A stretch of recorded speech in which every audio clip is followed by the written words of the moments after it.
Today let's look at the LeetCode problem 3105, longest strictly increasing or strictly decreasing subarray. You are given an array of integers nums.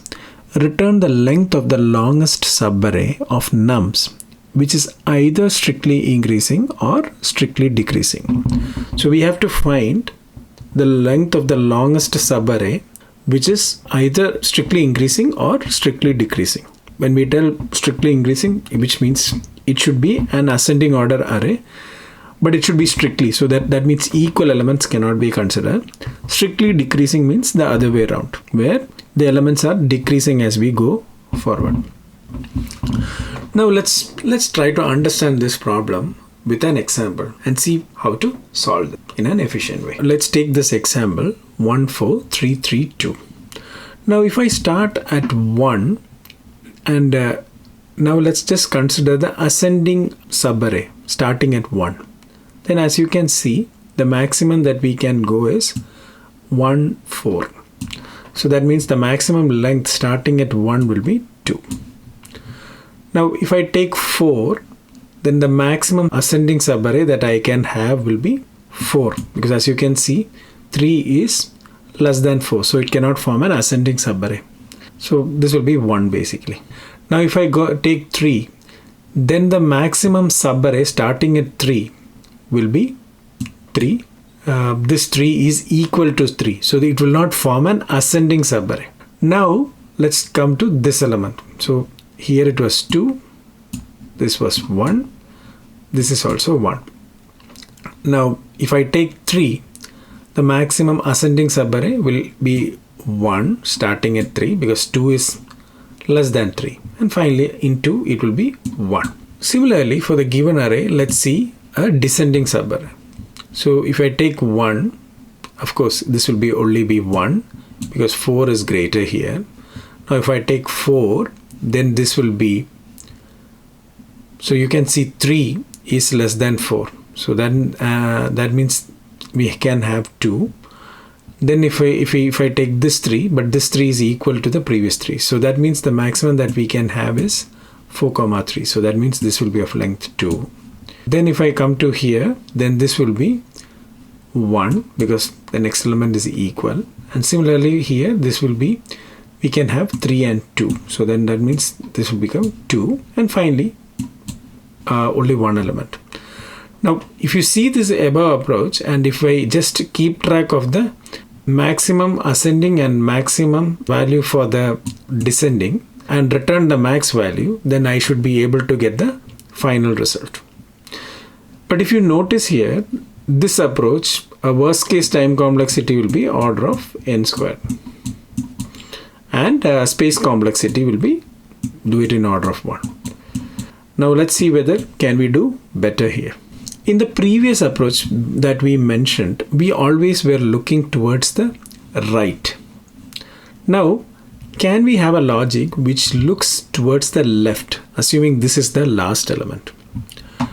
Now let's see how that improves the time complexity. As before, let's try to find the length of the maximum ascending subarray, which can be formed with 1 as the last element. So if we take that way, the length will be 1 here to start with. Now let's come to 4. 4 is greater than 1. So that means for the ascending subarray, it will be 1 plus the length of the maximum subarray, which included 1 as its rightmost element. So then that means this will become 2. Now let's come to 3. When we take 3, 3 is not greater than 4. So that means we cannot include 3 in this subarray. So the maximum length will be a new starting point. So then that means this will be 1. Now let's take this 3. This 3 is not greater than 3. So then that means it cannot be a part of this subarray. So this also will have a length of 1. Now if I come to 2, 2 is also not greater than 3. So the maximum ascending subarray, including with the 2 as its last element, will be 1. Now let's take the descending subarrays. So with 1 as the last element, it will be of length 1. Now for 4 is not less than 1. So the maximum descending subarray will be 1. And now if I come to 3 is less than 4. So it can be part of the subarray which includes 4. So that means we can just increment this by 1. The maximum length with this 3 as the last element will be 2. Now if we take this 3 is not less than 3. So that means this has to start. This cannot be part of this subarray. So it has to be a new subarray. It will be 1. Then next when we come to 2 is less than 3. So then that means it can be part of this subarray which includes its previous element. So length will be 2. And if we keep track of the maximum of the ascending subarray and descending subarrays at each level, each element, and then take the max of those two values, then that will be our output. For the above mentioned approach, our time complexity will be order of n because it will need only one parsing of the array, and the space complexity will be order of 1. So now let's code this up.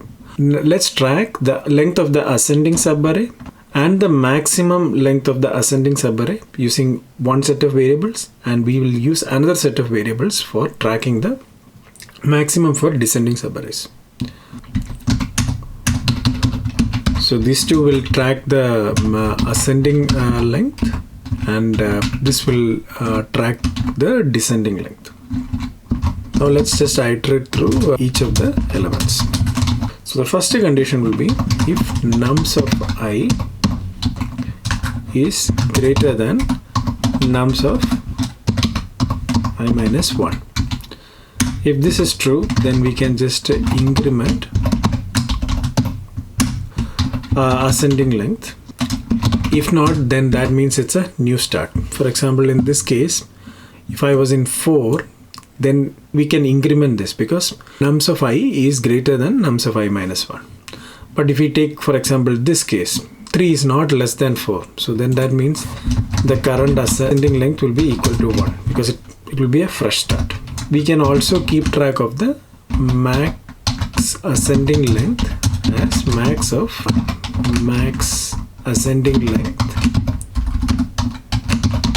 comma, current ascending length. Same logic, we can do the reverse logic for descending. Now, when we finally return, we will just return the max of the ascending length, max ascending length, and max descending length. Let's run and see the output. Looks good. Okay, so this looks good. As mentioned here, this will be a one parse of the array. So the time complexity will be order of n and space complexity will be order of 1. Alright, thanks. I hope this is clear. Have a good one.